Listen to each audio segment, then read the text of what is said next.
जय हिंद बच्चों। तो हम आपके लिए प्री बोर्ड परीक्षा 2025 के लिए विषय विज्ञान का कक्षा 10 का प्रश्न पत्र लेकर आए हैं। यह प्रश्न पत्र आपके बोर्ड परीक्षा 2025 और प्री बोर्ड एग्जाम 2025 के लिए भी इम्पोर्टेंट है। तो आप सभी क्वेश्चंस को एक बार एग्जाम से पहले जरूर देख लीजिएगा। और अगर आप चैनल पर पहली बार आए हैं तो चैनल को सब्सक्राइब और साथ में वीडियो को लाइक करना ना भूलिएगा। हम लोग एक एक करके सारे क्वेश्चंस के आंसर देखेंगे और इन क्वेश्चंस को आप लोग एज इट इज याद कर लीजिएगा। तो सबसे पहले आता है हमारा खंड आ, जिसमें हमको पता है कि हमारे 20 बहुविकल्पीय प्रश्न पूछे जाते हैं जो हमको ओमार शीट पर करने होते हैं। ठीक है। तो पहला क्वेश्चन यहाँ पर है, किसी वस्तु से बड़ा आभासी प्रतिबिंब बनाने वाला दर्पण है। ऑप्शंस आपको दिए गए थे, समतल, अवतल, उत्तल, दो गोलीय, कोई गोलीय। तो किसी वस्तु से जो है बड़ा आभासी प्रतिबिंब बनने वाला दर्पण है वो है अवतल दर्पण। कौन सा दर्पण है? अवतल दर्पण है। राइट आंसर यहाँ पर क्या हो जाएगा? तो राइट आंसर ऑप्शन बी वाला यहाँ पे आपका करेक्ट हो जाएगा, अवतल। ठीक है। नेक्स्ट है, श्वेत प्रकाश का कौन सा रंग कांच के प्रिज्म से गुजरने पर अधिकतम विचलित होता है। ऑप्शंस आपको दिए गए थे यहाँ पर, पीला, बैगनी, लाल, नारंगी। तो श्वेत प्रकाश का कौन सा रंग कांच के प्रिज्म से गुजरने पर अधिकतम विचलित होता है? तो राइट आंसर यहाँ पर हो जाएगा बैगनी। क्या हो जाएगा? बैगनी हो जाएगा। ठीक है। नेक्स्ट है, मानव नेत्र जिस भाग पर किसी वस्तु का प्रतिबिंब बनाता है वह है। ऑप्शंस आपको दिए गए थे, परितारिका, दृष्टिपटल, पुतली, कॉर्निया। तो मानव नेत्र जिस भाग पर किसी वस्तु का प्रतिबिंब बनाता है वह है दृष्टिपटल। क्या है? दृष्टिपटल है। ठीक है। जिसे हम लोग रेटिना भी कहते हैं। ठीक है। तो राइट आंसर यहाँ पर ऑप्शन बी वाला आपका करेक्ट हो जाएगा, दृष्टिपटल।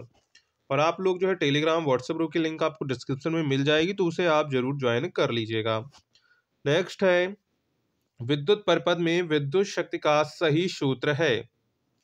ऑप्शन से P equal to I R, P equal to I square R, P equal to V square R, P equal to I R square. तो यहाँ पर देखो, एक हमने सूत्र तो आपको पता होगा, P बराबर वी आई। क्या है? वी आई। तो यहाँ पर V की जगह क्या करते हैं, हमको जानते हैं V बराबर क्या होता है। P बराबर आपने ये सूत्र पढ़ा है, R इक्वल टू क्या होता है, V अपॉन आई होता है। ठीक है। तो यहाँ पर देखो क्या होगा, यहाँ पर देखो हमको किसके पदों में चाहिए, R, I R, I R, I R, ये तो वी स्क्वायर के पद में है, और ये आई आर स्क्वायर, यानी कि आई आर पी के पदों में है। और एक तो सूत्र हमको पक्का पता ही है, पी बराबर क्या होता है, पी बराबर होता है वी आई, और वी बराबर क्या होता है, वी बराबर आई बराबर होता है वी आर बराबर, सॉरी, आर बराबर वी अपॉन आई। ये आपने सूत्र प्रतिलोम में ओम के नियम में पढ़ा होगा। ठीक है। तो यहाँ पर क्या करेंगे, v बराबर वैल्यू क्या आएगी, v बराबर वैल्यू आएगी आर आई। क्या आएगी? आर आई आएगी। तो यहाँ पर जो है हम लोग p बराबर वी आई में अगर इसकी वैल्यू रख देते हैं, आई आर इंटू आई पहले से था, तो हो जाएगा आई स्क्वायर आर। तो p बराबर आई स्क्वायर आर। तो ऑप्शन यहाँ पर आपका जो है बी वाला करेक्ट हो जाएगा। ठीक है। हमने आपको बता दिया कैसे ये सूत्र निकला था। नेक्स्ट है, एक विद्युत चुम्बक का कोड बनाने के लिए सबसे अधिक उपयुक्त पदार्थ है। ऑप्शंस आपको दिए गए थे, पीतल, मुलायम लोहा, एल्यूमिनियम, स्टील। तो एक विद्युत चुम्बक का कोड बनाने के लिए सबसे अधिक उपयुक्त पदार्थ क्या है? वो है मुलायम लोहा। क्या है? मुलायम लोहा। ठीक है। नेक्स्ट है, चुंबकीय बल रेखाएं। ऑप्शंस है, सदैव समांतर होती हैं, एक बिंदु पर मिलती हैं, एक दूसरे को कभी नहीं काटती, परस्पर काटती हैं। तो विद्युत चुम्बकीय जो बल रेखाएं होती हैं वो एक दूसरे को कभी नहीं काटती। ऑप्शन यहाँ पर आपका जो है सी वाला यहाँ पे करेक्ट हो जाएगा। ठीक है। नेक्स्ट है, वक्रता त्रिज्या का मात्रक है। क्या है? वक्रता त्रिज्या का मात्रक है। ऑप्शंस आपको दिए गए थे, मीटर, सेंटीमीटर, मिलीमीटर, ये सभी। तो वक्रता त्रिज्या का मात्रक क्या हो जाएगा? तो वक्रता त्रिज्या का मात्रक मीटर भी हो सकता है, सेंटीमीटर भी हो सकता है, मिलीमीटर भी हो सकता है। तो ऑप्शन यहाँ पर आपका जो है डी वाला यहाँ पे करेक्ट हो जाएगा, ये सभी। इसके बाद है उपखंड खा। क्या है? उपखंड खा है यहाँ पे। ठीक है। तो पहला यहाँ पे प्रश्न कह रहा है, शुद्ध वायु है। क्या है? शुद्ध वायु है एक समांगी मिश्रण, धातुओं का मिश्रण, यौगिक का मिश्रण, कोई नहीं। तो शुद्ध वायु है, तो शुद्ध वायु यहाँ पर हो जाएगा एक समांगी मिश्रण। क्या हो जाएगा? एक समांगी मिश्रण। नेक्स्ट है, एल्कीन है। क्या है? एल्कीन है। तो एल्कीन का सूत्र हमको पता है, सी एच टू एन। क्या होता है? C N H two N होता है। यानी कि N की वैल्यू जितनी यहाँ पर C के कार्बन की, उसकी जो दुगनी वैल्यू यहाँ पर हाइड्रोजन पर होगी, ठीक है। तो यहाँ पर देखो पहला ऑप्शन है C3H6, यानी कि कार्बन की 3 है तो उसकी हाइड्रोजन की 6, यानी कि राइट आंसर आपका ए वाला ही हो जाएगा, ठीक है। इसके बाद नेक्स्ट है आर्सेनिक तत्व है। ऑप्शंस आपको दिए गए थे, धातु, अधातु, उपधातु, निष्क्रिय। तो आर्सेनिक क्या है? आर्सेनिक एक उपधातु है। क्या है? उपधातु है, ठीक है। ऑप्शन सी यहाँ पर आपका करेक्ट हो जाएगा। नेक्स्ट है धावन सोडा का रासायनिक सूत्र है। क्या है? धावन सोडा का रासायनिक सूत्र होता है Na2CO3 होता है धावन सोडा का रासायनिक सूत्र। तो यहाँ पर राइट आंसर क्या हो जाएगा? तो राइट आंसर यहाँ पर हो जाएगा आपका ए वाला Na2CO3.10H2O। इसके बाद निम्नलिखित में से मेथिल ऑरेंज मिलाने पर कौन सा लाल हो जाता है? तो कौन सा लाल हो जाता है? NaCl जलीय, H2SO4 जलीय, KOH जलीय और ग्लूकोज। तो यहाँ पर राइट आंसर हो जाएगा H2SO4 जलीय, क्योंकि H2SO4 क्या है? एक अम्लीय है। क्या है? अम्ल है, और जो अम्ल है मेथिल ऑरेंज मिलाने पर लाल हो जाता है। तो राइट आंसर यहाँ पर आपका जो है बी वाला करेक्ट हो जाएगा, H2SO4 जलीय। नेक्स्ट है निम्नलिखित अभिक्रिया किस प्रकार की है? तो निम्नलिखित अभिक्रिया किस प्रकार की है?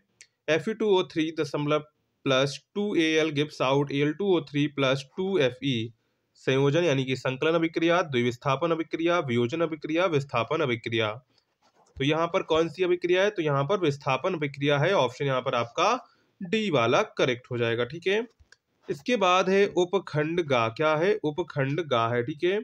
तो उपखंड गा में देखो क्या कह रहा है क्वेश्चन नंबर 14 में, प्रकाश संश्लेषण प्रक्रम के दौरान क्या नहीं संश्लेषित होता है? ऑक्सीजन, CO2, जल, ग्लूकोज। तो प्रकाश संश्लेषण प्रक्रम के दौरान क्या नहीं संश्लेषित? संश्लेषित का मतलब निर्माण। तो यहाँ पर जो कार्बन डाइऑक्साइड का निर्माण नहीं होता है, जल भी बनता है, ग्लूकोज भी बनता है और ऑक्सीजन भी बनती है प्रकाश संश्लेषण के दौरान। तो यहाँ पर राइट आंसर हो जाएगा CO2। क्या हो जाएगा? CO2। नेक्स्ट है मानव हृदय में कोष्ठों की संख्या होती है।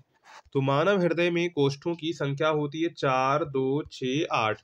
तो मानव हृदय में आपको पता है टोटल 4 कोष्ठ होते हैं, 2 निलय 2 अलिंद, ठीक है।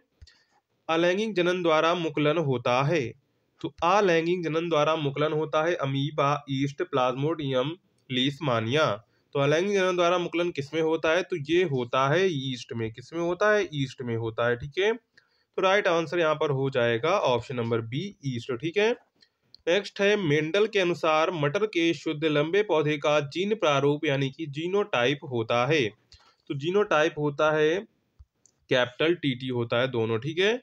तो राइट आंसर यहाँ पर क्या हो जाएगा? Right answer option number A वाला यहाँ पे आपका करेक्ट हो जाएगा, ठीक है। शुक्राणुओं का निर्माण होता है।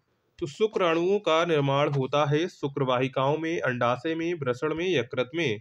तो शुक्राणुओं का निर्माण होता है, तो शुक्राणुओं का निर्माण होता है अंडाशय में होता है। किसमें होता है? अंडाशय में होता है। तो राइट आंसर यहाँ पर क्या हो जाएगा? तो राइट आंसर हो जाएगा आपका बी वाला, अंडाशय में। नेक्स्ट है मस्तिष्क उत्तरदायी है। तो मस्तिष्क उत्तरदायी है सोचने के लिए, हृदय स्पंदन के लिए, शरीर का संतुलन बनाने के लिए, सभी। तो मस्तिष्क उत्तरदायी है, हृदय सोचने के लिए भी है, हृदय स्पंदन के लिए, शरीर के संतुलन के लिए भी है। तो राइट आंसर यहाँ पर ऑप्शन नंबर डी वाला आपका करेक्ट हो जाएगा, सभी। नेक्स्ट है स्वापोषी पोषण के लिए आवश्यक है। क्या है?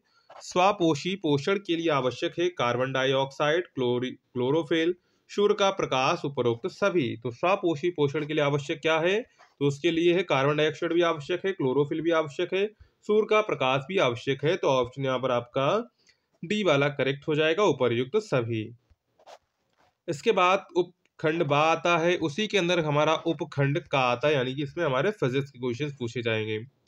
पहला क्वेश्चन है एक गोलीय दर्पण की वक्रता त्रिज्या 20 सेंटीमीटर है, तो इसकी फोकस दूरी क्या होगी? तो आपको पता है वक्रता त्रिज्या जो है फोकस दूरी की, जो वक्रता त्रिज्या है वो फोकस दूरी की दोगुनी होती है, और जो फोकस दूरी होती है वो वक्रता त्रिज्या की आधी होती है। तो वक्रता त्रिज्या कितनी? 20 दी गई, तो फोकस दूरी कितनी हो जाएगी? 10 हो जाएगी।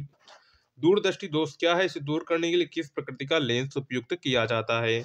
तो दूरदृष्टि दोष हमें पता है, जिस दोष में हमको क्या होता है, दूर की वस्तुएं नहीं दूरदृष्टि दोष, इसका मतलब क्या है? इसमें दूर की वस्तुएं दिखाई पड़े लेकिन पास की वस्तुएं नहीं दिखाई, उल्टा होता है इसमें, ठीक है।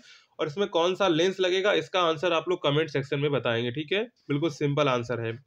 इसके बाद है चुंबकीय बल की दिशा ज्ञात करने के लिए फ्लेमिंग के बाएं हाथ के नियम का उल्लेख कीजिए। किसी चालक के प्रतिरोध से आपका क्या तात्पर्य है, किन किन कारकों पर निर्भर करता है? ये इंपॉर्टेंट क्वेश्चन, इसको अच्छे से तैयार कर लीजिएगा।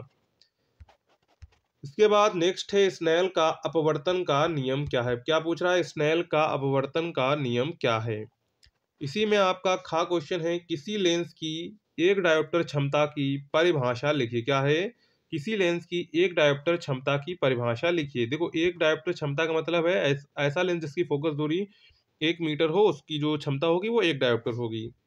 किलोवाट घंटा को परिभाषित कीजिए। 1 किलोवाट घंटा में कितने जूल होते हैं? इसका आंसर आप लोग कमेंट सेक्शन में बताएंगे। बिल्कुल सिंपल है। आपने जब से तो सबसे जो क्वेश्चन है इंपॉर्टेंट, ये बार बार एग्जाम में पूछा, ये आपको पता होगा, तुरंत आप लोग जो इसका आंसर कमेंट सेक्शन में बताएंगे, ठीक है।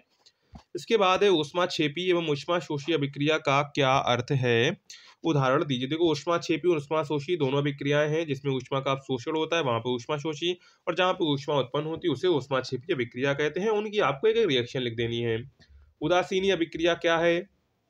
ठीक है, उदाहरण जहां पर अम्ल और क्षार मिलकर रबड़ बनाते हैं, इस क्रिया को उदासीनी अभिक्रिया कहते हैं। निम्न के रासायनिक समीकरण को संतुलित करना है।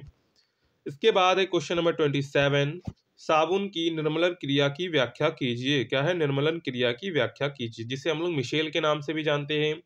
धातु की सक्रियता श्रेणी से आप क्या समझते हैं? ये भी क्वेश्चन इंपॉर्टेंट है। निस्तापन तथा भर्जन पर टिप्पणी लिखिए। अगर आपको ये नहीं करना है तो अथवा वाला नीचे आप 3 अभिक्रियाएं कर सकते हैं। संक्षिप्त टिप्पणी लिखनी है। उभय अपघटन, संक्षारण और ऑक्सीकरण अभिक्रिया, ये दोनों अभिक्रियाएं, जो तीनों अभिक्रियाएं हैं, ये भी 2 नंबर में है, ये भी 2 नंबर में है, ये भी 2 नंबर में, ठीक है। तो यहाँ पर जो है आप इनमें से कोई एक कर सकते हैं। इसके बाद आता है हमारा उपखंड गा। क्या आता है? उपखंड गा आता है, ठीक है, जिसमें हमको बायोलॉजी के प्रश्न पूछे जाएंगे, ठीक है। जिसमें हमारा क्वेश्चन है, मेंडल के नियमों का वर्णन कीजिए। क्या है? मेंडल के नियमों का वर्णन कीजिए। नेक्स्ट है, पुनरुद्भवन का क्या तात्पर्य है? उदाहरण से स्पष्ट कीजिए। क्या है? पुनरुद्भवन से क्या तात्पर्य है? उदाहरण से स्पष्ट कीजिए। वृक्काणु का सचित्र वर्णन कीजिए। इसके बाद है 30वां, इसी में क्वेश्चन है, एक आवृत्त बीजी पौधे में निषेचन के पश्चात होने वाले परिवर्तनों का उल्लेख कीजिए। इसी में आपका 31 क्वेश्चन है, एक तंत्रिका कोश का न्यूट्रॉन की संरचना बनाइए तथा इसके कार्यों का वर्णन कीजिए। तो यहाँ पर जो है ये वाला कर सकते हैं, ये इंपॉर्टेंट क्वेश्चन है। अब मानव के पाचन तंत्र का सचित्र वर्णन कीजिए। तो मानव के पाचन तंत्र का भी क्वेश्चन बार बार एग्जाम में पूछने को मिलता है, पूछता है, तो आप लोग जो है इस क्वेश्चन को भी अच्छे से तैयार कर लीजिएगा, ठीक है। तो ये पूरा आपका क्लास 10th का साइंस का प्री बोर्ड क्वेश्चन पेपर हो जाता है, ठीक है।